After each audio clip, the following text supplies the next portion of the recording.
I'm in the mood to make some Mookie. How about you? What is that? I don't know, man. What do you Wait. say? What is Mookie? If you're Joker, does that make me Bob? Yes, you're clearly Bob. Bob. Bob is like a fat guy name, I think. And they missed a real shot at casting Danny DeVito in part 1 as well as part 2. He's in both of them. But we're not talking about Batman or Batman Returns. Nope. But we are talking about white-faced fools who like to make Mookie and or mayhem, as it was originally the line, right? Yeah, it was supposed to be mayhem. Yeah. Somehow got turned into Mookie. If you don't know what the fuck we're talking about that stupid line in Batman Part 1 that's confused the world. But yeah, we're talking about white-faced fools that like to make some mayhem, damn it. And if there's a white-faced fool that loves some mayhem, it's Michael Myers. Apropos this cover right here. Yeah. Look, man, this character has kind of become a joke, really, to us. Yeah. Not because of this movie, but because of the slew of tripe that came out after Part 3, basically. And there's a weird propensity for mainstreamers, and I don't mean that in a gatekeeper kind of way. I'm just saying that mainstream and Michael Myers seem to go hand in hand. Yeah. Like, he's like the flagship slasher for mainstream horror fans. I think even more so than like Freddy and shit. Yeah, it's weird. I don't know what weird. the attraction is. I think the only other person that's like on level is maybe Ghostface. Perhaps. No, I wouldn't even say that because... I would, just because of the kid factor. I don't know. I don't know where you're getting that. We grew up with like a separate decade, so maybe there's something I'm missing there. But that was a thing. But it goes without saying that this character has, really permeated mainstream pop culture, and that's not to say that there's no reason to explore and or love this character if you're more into the genre, but to somebody. To people like us that love the genre so much, it kind of becomes problematic. It makes us not ever want to visit the movies again because they're like burdened to the point of buckling with all this like nonsense that people have slapped onto it. That be they the creators and or fans that had just cheapened the character to bits. So because we stayed away from it so long, but because it is from one of our favorite directors. At one point, John Carpenter in my eyes could do no wrong, even when he was doing wrong. I'm looking at you, Ghost of Mars. Stinky! Although it has some good parts, I would say.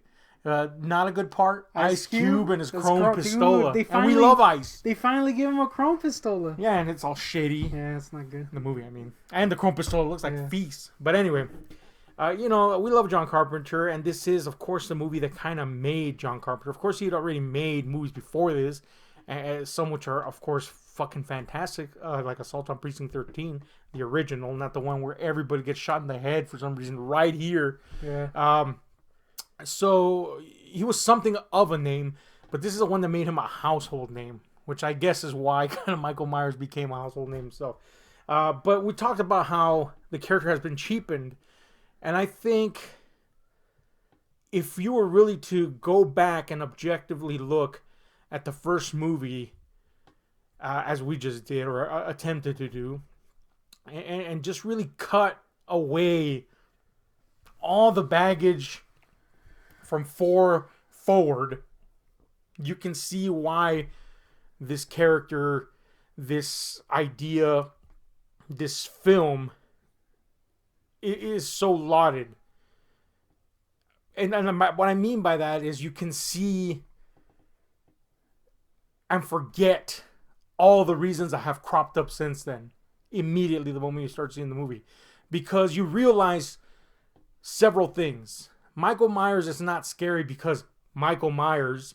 Michael Myers is not scary because he's stabbing people, as that just became the thing. Oh, the stalk and slash tropes galore came out of this series. And a lot of the tropes in the stalk and slash subgenre are established here. It's just here, for the most part, they don't come off as, cringy. Because one, it was a point of initiation for a lot of them. And two, they're actually well done here versus how they were done later, not only in the series, but in a bunch of imitating copycat style movies. But I think what you realize is that the idea of Michael Myers that everybody has in their head almost doesn't exist in this movie. He is not the Michael Myers that has become that populist Michael Myers in a lot of people's minds. Michael Myers here is exactly what he should be. He's an enigma. He is a character drenched in mystery by sheer default of the fact that we don't know his motive. And that, of course, I think it's agreed across the board, is part of the reason he was originally, quote unquote, scary to anyone. There was no purpose. There was no rhyme or reason to what he did. He just did. But I think it goes far beyond that. I think Michael Myers is not just this emotionless killer with a great look that as well has a lot to do with his staying power. But Michael Myers is also a number of things. Michael Myers in this movie cannot be Michael Myers were it not also because of John Carpenter's keen eye for composition and how he chooses to show the audience Michael Myers. Yeah.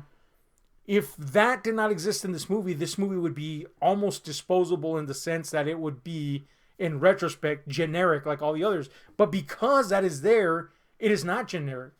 It's almost beautiful the way he portrays Myers. It lends not only to the air of mystery, but to the air of fear that surrounds him. Then there's another thing.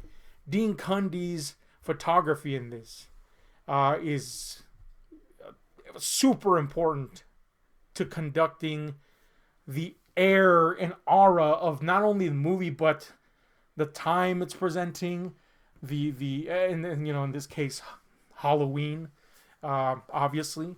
There's just a feeling to it that's not been duplicated in the bulk of the other movies, if any. It feels real in that sense. Like, this is in a small town. This is what Halloween feels like. It's not overbearing with like tons of kids everywhere and all that shit. Like, it's not that cinematic Halloween. It just feels like a natural Halloween. Yeah, it's pretty barren. Yeah, and of course the shots. I think a lot of what adds to the feeling is that not everything is outside. Like, there's a lot of large part of the movie is just freaking what did you call her? JLC. JLC walking around making popcorn and shit. Yeah. And it kind of gives you that feeling like it's pretty funny that in the movie they're watching The Thing and they're doing like other things while watching it. Right. This, while watching it this time, kind of feels like the perfect movie to do that to. There's long periods where not much is going on, where you could just get up and do something if you want to. If you're a heathen. Yeah, of course, we're not heathens. But and it's interesting because as the series progressed, mainly I'm looking, even 2 is guilty of this, but I'm looking more forward. It just became about the kills. There was no resting moments. I mean, that mattered. There was no pacing, that contributed to a sense of suspense. There was just when's the next kill. Here the kills are almost tertiary, they're like background shit, really. It's about that weight. It's about that inevitability, which brings me to, I think, the most important thing that a lot of people overlook. Much like Michael Myers, this movie is very simple. It's very straightforward, and that there's a beauty and simplicity, and it permeates everything. There's a simplicity to the events. There's a simplicity to the character. There's a simplicity to the way it's shot. The wide, beautiful shots with a lot of negative space that John Carpenter finds ways to fill in just the right ways. And there's a simplicity to the way it's photographed. Dean Cundey's deep blacks and just rich colors in large fields of darkness. There's a simplicity to all that, but on top of that, there's a simplicity to its theme. It's simply a movie about inevitability. A lot of people have discussed how if John Carpenter didn't want sequels to this movie, which he didn't, then why end in a way that sets up a sequel? And the absolute fucking killer to that argument is that that's not a setup to a sequel. If we go back to the beginning when Loomis and the nurse are going to pick up Michael for his presumably parole hearing type scenario. And you know, Michael escapes.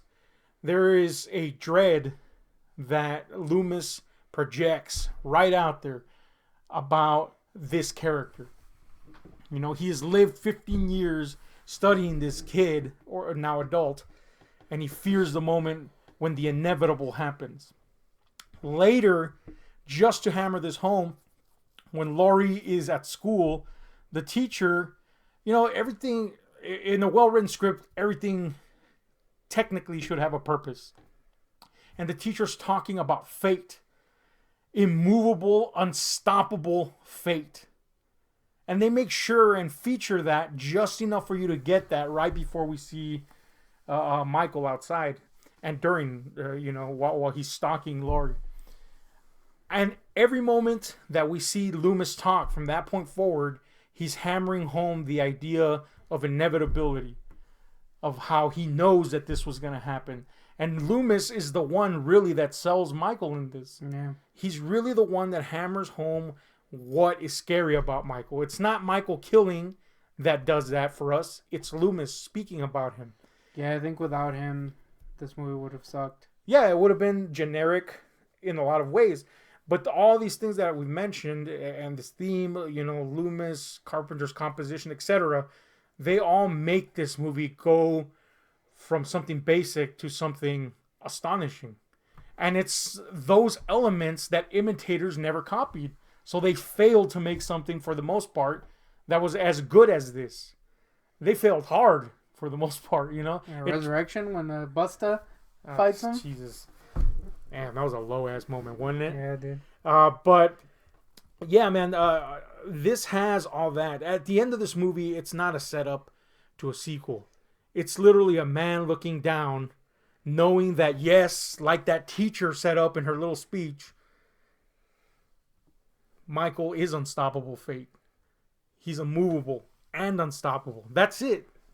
So that's pretty amazing, man. It's a simple theme. It permeates everything. And you know what's more amazing? That because of that, because that theme is there, because it permeates everything, Michael permeates everything without ever having to be on screen for more than a few seconds. Literally just in the background. Blurred sometimes, most of the time. Off far in the distance. No, homie does do a lot of driving. He does drive. But you don't even see him in the car most of the time. Insane amount of driving, you know, though. He's a background character, but he's always there. And I think that is succinctly summarized when, after we see Michael's body disappear, again, not to set up that sequel, we get shots of Haddonfield, the street, everywhere. Yeah, it was and breathing. You just hear that breathing. He's everywhere. He's unstoppable. That's amazing that they could communicate all of that just using those elements that we just aforementioned. That's why this movie stands out. That's why this movie is great. That's why none of the sequels ever touched upon it like it did, because they didn't get those factors right again. And from 4 forward, really, they tried to demystify, and they effectively did demystify Myers, and that just completely ruined it. You know, I know there's some people that really like the 4 to 6 cycle, etc., but there's just a point where you take the magic out of a character. You know, as dark as that magic may be in the case of this movie. So anyway, that's something that, though I was aware of a lot of these elements, of course, it's something that you easily forget because of the way Michael has been just put in the spotlight too much and effectively ruined by continuous attempts to duplicate this. But we did see this. We did enjoy it. Let's talk about it a little bit more. Do you have anything you want to really say about this movie that's maybe brewing at the forefront of your lobes there? I think the biggest praise I have for the movie is Loomis. I know you mentioned him already, but he pretty much builds... He's kind of like a narrator almost. You know, he builds up the character, because really, apart from the beginning, you don't get much to... Michael Myers is just kind of a Mariah Carey looking dude that's walking around being very thin, contrary to how you may remember him. Yeah. You know, playing his little keyboard in his in his car. So, but yeah, like Loomis really builds him up, and it's kind of interesting because, like I said, a lot of the movie is people standing. Mm-hmm. You know, like I would say 80% of this movie is people standing, but it kind of works because of Yeah. how it's set up and because you know things are gonna happen a certain way because of Loomis. Yeah. So yeah, it really does. You are really waiting for that final moment, you know, that Mm-hmm. final scene, because it sets it up, because he sets it up so well. Yeah, and what's interesting is contrary to the way these things usually go in movies that, again, not only Halloween movies, but movies in the slasher genre that copied this formula. Contrary to that goes, Loomis is pretty inactive himself. Yeah, he just He stands. is literally someone almost in the crosshairs of fear. In Yeah. fact, there's a point where the town cop, sheriff, I should say, basically tells him you're afraid, and he admits to fear, and that's what he is. You're right. He's almost like an involuntary narrator to inevitability. Again, that theme of fate, a fatalistic nature to this evil coming home, to this evil doing as evil does. It's all there. Now, of course, for those more wanting to see a confrontation, part two states that. But here, again, this is a self-contained piece, if you want it to be. And in that sense, yeah, Loomis, I must admit, upon rewatching this, and granted, I've seen this and you've seen this countless times, but it's almost like I was seeing him with new eyes because, again, we forget this movie in a lot of ways because of how Michael has been dragged out there in the public consciousness. You know, I forgot how much of just kind of like that Greek chorus he is to all this. You know, he's that guy that's setting up things very effectively. By the way, of course, Donald Pleasance was an invaluable. It's quite pleasant. Very so much, yes. Look at, you know, because he's hottie. Amazing he is. So there's that. Now, if you had to point out something that didn't quite work for you this go around, what would it be? No movie is perfect. Of course, we're not saying the movie sucks. I was just saying no movie's perfect. Is there anything that glaringly stands out? I'm going to point out right now that Annie, the actress that portrayed Annie, you and I both noticed that hella stinky actress. Yeah. But thankfully, of course, it doesn't derail anything. Yeah. It is one of those things that you kind of get used to, but at first I was like, damn, them lines, though. Yeah. And even in that scene, like, and I think it's mostly just because of her delivery in the beginning when they're walking down the street, it comes off as like no one talks like this, because I think it's just because of her, really, because of how stilted her acting is. Right. So there's like a moment of, man, this is lines, though. Thankfully, it doesn't happen again, at least to that degree. So I'm not even going to critique it that bad, but it is something that's like, man, that chick. Yeah. Oddly enough, the person that gets most criticism over Annie is I forgot her name, the other friend that says totally all the time. Really? And it has to do with the totally. She's way better than the other chick. Yeah, I mean, I just thought first of all, there was a fun kind of like nudge nudge wink wink acknowledgement of, you know, teenagers. Yeah. Of course, it totally was a thing at that time. Totally in fact, it totally was also up to the 80s. I remember that shit. 90s even. 90s even, yeah. So that's not a thing. And I don't know if this was intentional or not, but there's literally a scene, you know, as much as she says totally, there's a scene where she's totally going to get it on with her boyfriend. Yeah, she's going to lay the mookie down. She's going to lay that mookie, and she's on the phone with Laurie, Jamie Lee Curtis's character, JLC, as aforementioned. And JLC tells her basically, you know, like, have fun. And instead of saying, we totally will, she says, we definitely will. And she, like, really emphasizes it definitely. And I just wondered if that was intentional or not, because it seemed intentional. And it was kind of funny that for the one time you expected her to say totally, she didn't. I just thought I always thought she was she was fine. It was just like a fun acknowledgement of teenagers. She was like way better actress than the other chick. Yeah, I don't get why she gets the flack and Annie's bad acting does. But anyway, a minor nitpick. It doesn't ruin the movie. It doesn't ruin the experience, because again, the mood is pervasive. everything is in lock. I want to praise something before I forget it, because Mm-hmm. I have a tendency to do that. Mm-hmm. Forget, not praise. Yeah, definitely don't praise. Unfortunately, no one laid down the Mookie in this. I like how, and I know this is just like a byproduct of the time, Right. but I like how, the sound, as in like the people talking and then the movie sound, is very, very like of the time. Mhm. It sounds old school, but the music is like in pristine condition. I know it's just like a thing because of, I'm sure the way they recorded the audio and stuff, but it kind of helps with the weird mood. It does lend to the atmosphere It's quite like a this bit. weird separation between the soundtrack and, Mhm. and the movie audio. It's almost like the movie accompanies Michael as he goes. In fact, that's when appropriately you hear the music the most loud and pressing, especially the classic theme. It's almost like it is observing them just like Michael is observing them. So it's Yeah. that separation. Of course, if you want to ruin the movie like completely, just imagine Michael with a keyboard in his car, blasting that shit out. Blasting that bad boy. Yeah, he's like doodly doodly. Also, I gotta praise this movie for having literally 3 tracks, and yet it working. Yeah, For man. music. Doesn't get overbearing or annoying. Thankfully, one thing that you gotta love if you love Carpenter, especially, this is a movie where a lot of Carpenter's style is on full display. A style that he would go on later to, of course, refine and exploit to great effect. One of the standards of a Carpenter flick is great tracking shots. And here they're everywhere. In fact, tracking is the name of the game. Lots of tracking shots. But this is something that he would,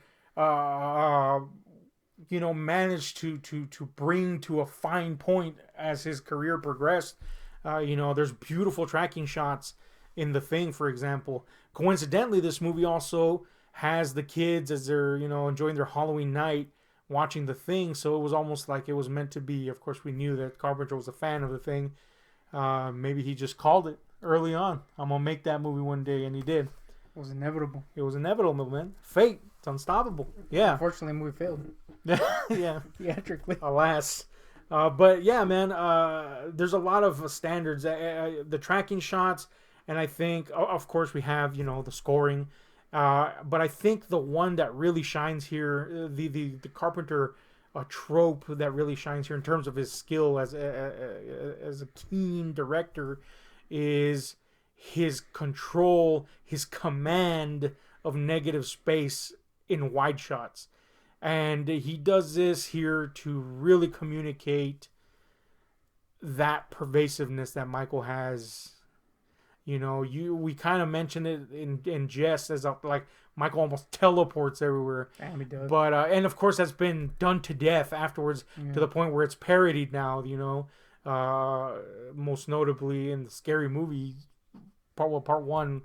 It's and of course before that, Scream. So it was like a parody within a parody when Scary Movie did it. But that trope of the quickly vanishing killer. Here we see shots that, of course, establish that trope.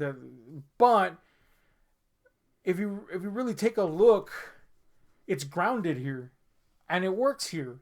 You get an understanding of the space because of the way everything's shot. Yeah. It's so wide, and you can see everything that you understand logically, although you don't see it visually, where things go. And so, Carpenter's command of doing that, it's his preference. It's always been his preference to give you these wide, beautiful shots that really allow you to consume the imagery and the information therein, so that you don't question shit like that, like you do in other movies where you're like, how the fuck? I remember that being a frustration for me with like Jason movies. Granted, with Jason, you should just leave your fucking brain at the door, but still, it's like, how did it get here? You know what I'm saying? Homie, in this one, homie just like sidles a lot. He sidles. We get some behind the scenes where I'm not behind the scenes, but we get some shots where you literally just see him step out of the way. Yeah. Just in line with that, I like how the movie shows you several times through his eyes, like through his perspective. I think it's. I mean, it's a little like.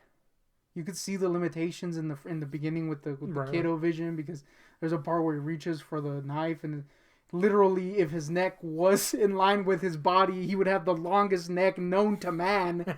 But it's cool because it happens throughout the movie. Like, his breathing is. Right. It's just a cool, like, little thing to see from the eyes of the killer. Yeah. Without it being like, check this cool scene out. It's and just of course, a thing that's happening. The POV shot has been, done to death as well in this subgenre, and it's mainly because of this. But here it's expertly used, and you mentioned the breathing. The breathing is something that I think goes unsung, because it's almost like its own version of POV, in this movie. Of course, lesser movies like Friday the 13th would go on to kind of use that, and, whatever. It's not impressive. But here, it's impressive, man. It's impressive what a sound can do. You really see... let me put it this way. This was an independent feature. It wasn't made for a studio. It was sold to a studio after the fact. It's amazing how good it looks, especially given the time. It's amazing how beautiful the shots are, how well composed they are, how they stand the test of time. They don't... we see an independent movie now. We know that in a few years, it's not going to age well for the most part. And I'm talking like horror, mainly, Imagine back then. But this thing has aged like a fine wine. So it goes a long way. These people scrapped to make the best use of their budget. And, I mean, it just goes to show the talent behind this, that this thing has withstood the test of time and still holds up incredibly well. And all these elements come into play. How well thought out things are, so that they have a lasting impact, so that you don't have to see things 24/7 for it to work. And when you do see things, it's almost like Psycho. They're understated almost. Yes, of course we have stabbings and stuff like that. Yeah, but they're really understated. If you go for like the kills, like are the kills cool in this? You're gonna be like hella flaccid the whole time, because the kills kind of suck my weenie off. But it's not about the kills. Yeah. So, if you're a gore hound. Yeah, if you're a gore hound, then probably don't watch it. Yeah. But that's why this works, because they've built the mystique of the character so fucking well. And you understand why these kills don't have to be over the top. Yeah, exactly. That's what works so well, is that you don't need it to be these crazy kills, because it's built up so well. The character. It's almost like Michael's a machine of necessity. Yeah, and his necessity is simply to kill. There's a scene in this movie where Loomis is trying to convince the cop that Michael's in town, and he takes him to the old Myers house, and they walk in and they find a dead animal, and they don't show the animal, but it's of course implied that Michael was hungry. So he killed it and ate it raw. And they could have gone an exploitative route with that, but they didn't. Understated. And that's what's scary. That Michael didn't do this for titillation. And don't get me wrong, there's room for titillation. We like gory movies too. But in this movie, it would have felt out of place. There's room, it's understated here. So what's scary is that Michael did it out of necessity. And what's scarier is that him killing this animal out of hunger and eating it raw out of necessity is right on the level with him killing. That's the scary part. Michael is literally about killing. That's it. No explanation. And no reason. Laying down the Mookie too. Of course, laying down the Mookie. The thing he's most renowned for. But yeah, man. Don't call him Mookie Myers. That's his nickname. Yeah. Michael Mookie Myers. So look, man, there's a lot to appreciate in this movie. There's a reason it's a classic, and I find it a damn shame that it's kind of been overshadowed by the garbage that followed it. Yeah, and also kind of like, I don't mean to talk down to anybody who's a hardcore fan of the series, but I in my personal experience, I've found that the Halloween series fan community is like hella lame.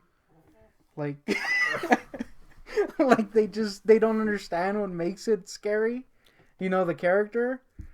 Like you said, they build him up to this like kind of a jokey character almost, and you're like, what is this? He's not a cool guy. Yeah, that's always kind of, bothered me. Not so much. Not. Again, I'm not talking down or anything. It's just like I've noticed in groups where people defend certain movies, and you're like I saw people defend Part 8. Let's just leave it at that. Yeah, that's bad. Because it's cool. There's no defense. You're like, that. Dude, it's not Part cool. 8. I'll grant you that I really liked the setup to Part 8, like the beginning. I know Laurie dies in that at the beginning, which was after Halloween 8. I mean 7. You're like, the fuck? Why would you kill her? But it was really well shot. Part 8 was directed by Rick Rosenthal, who directed Part 2. But the script was fucking garbage. And after that beginning portion, which is beautifully shot, yeah, it goes to fucking hell in a handbasket. Bad, baby. Yeah. Stinky. But, yeah. Look, I'm going to put it this way. I'm not, again, if you like this series as a whole, that's cool, man. We respect. But what I am saying is, look, this series went down fast, we're going to see what you think of Part 2 because, your history with that is very limited. I think you've only seen it once. Maybe? Yeah, and I didn't like it. Yeah. And so I didn't hate it. I was just like, We're going to see what you think about that right after we finish this review, now that, time has passed and all that stuff. But pretty much, for me, after Part 3, that's it. You know what I'm saying? And if in a perfect world for me, I would just be like 1 and 3. I wanted this series to be what it was intended to be, just individual pieces. Yeah. But my desire doesn't mean that I'm not open to the experience. The experience I have gotten is shice. We've seen them all except for the new one. It's a hard series to get through because at one point you just realize nobody gets it. Yeah. Yeah, I think that's what I was trying to say about the fan community. Yeah, and that's what I was trying to bring it around to is the fact that a lot of fans are really fans of the latter Myers versus this Myers. Yeah. No, it doesn't mean they don't like this movie. It's just they're seeing it in light of the other movies, which is the wrong way to go. The right way to go is to see those movies in the light of this and see immediately how bad they are in comparison. Because they almost adulate Myers, which, it's not a thing in this particular movie. It's that, like, fretification. Yeah,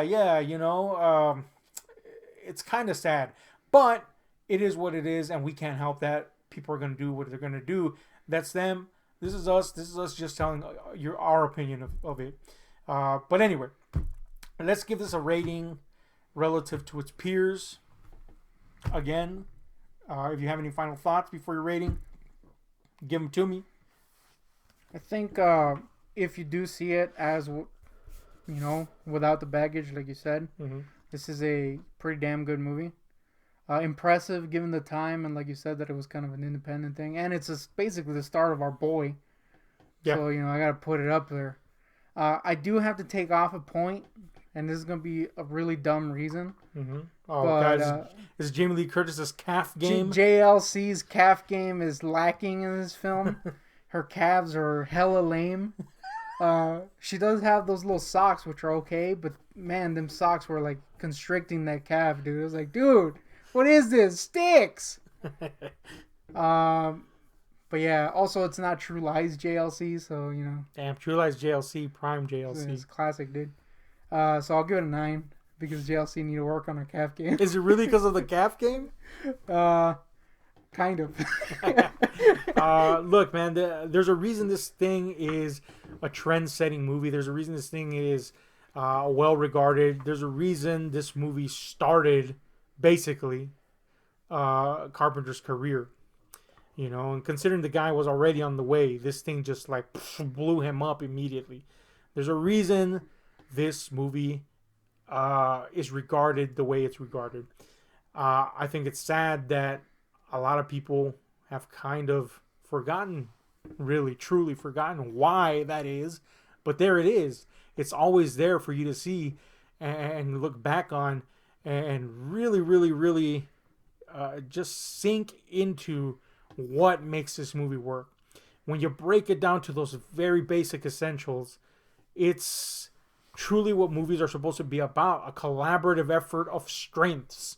And here we have that. Great writing, great photography, a great and keen eye for the way things should look and should be built up. Bad calves. Great music, horrible calves on JLC, but all those elements, and of course, great actors here, like Donald Pleasence. Yeah. All those things make this movie work. When really, under less capable hands, this movie could have been generic, and it's not. And that's astonishing because we've seen the results of people trying to duplicate this, and it doesn't work. But this is how it works. So that's pretty astonishing. So I'm going to have to give it, like I said, again, in comparison to its peers, slasher movies, this is one of the granddaddies of slasher. Yeah. So it gets a 9.5. On the overall horror spectrum, I'll give it a 9. Because, just generally speaking, Carpenter has done better work than this. Yeah, I think that's a big thing they had to kind of put into. Yeah. Like, obviously, we're trying to see it as, ignoring the rest of the movies. Right. But you do kind of have to factor in the fact that he did improve as a director. And yeah. It just wouldn't feel right to give it a 10. Exactly. And I Plus agree with the that. calves, I mean, come on. And that calf game, though. She gotta, work on them shits, homie. Anyway, if you haven't seen Halloween lately, we do recommend you go back and just separate it from everything else and just watch it, see it, dissect it, see what we're talking about, and see why this movie should truly be loved. I also think we should quickly talk about Michael Myers' look.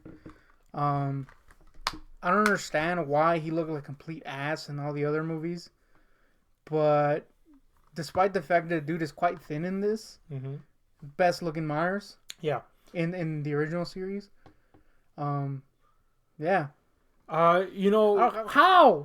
did he look like shit later? This mask has been just talking about the mask alone. Yes. This mask has been one of the hardest things for them to duplicate. I know. You think that would be the easiest, given that the harder part should be directing and writing, Yes. and they didn't do that right either. But the mask has been like, you can track the quality of these movies by the mask almost. Yes. Exception being like the Rob Zombie mask, which looked really good.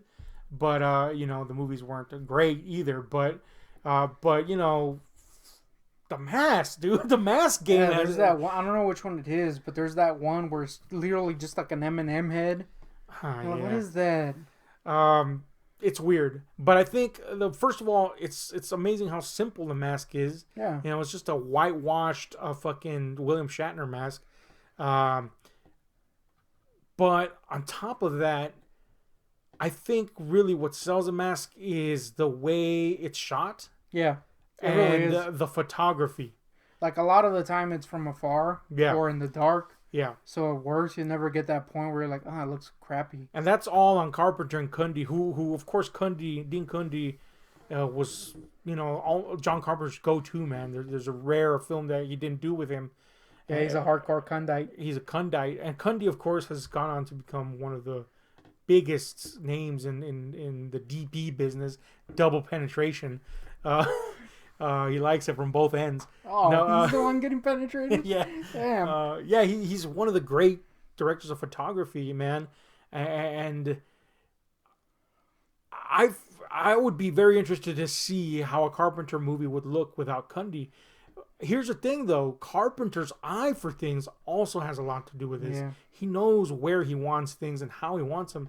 So there would still be something there. But whatever it is, those things plus the simplicity And it's make that mask work. It's very also well. impressive how just the way he's shot and, the way they show him makes him look like this big presence. Mm-hmm.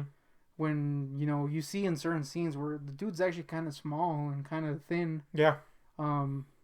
Surprisingly fast too, but it's like just the way they shoot him and just the way you see him makes him feel big and hulking. Yeah, really. So there you have it, guys. Let us know what you think about Halloween. And if you haven't seen it recently, do revisit it and let us know then as well.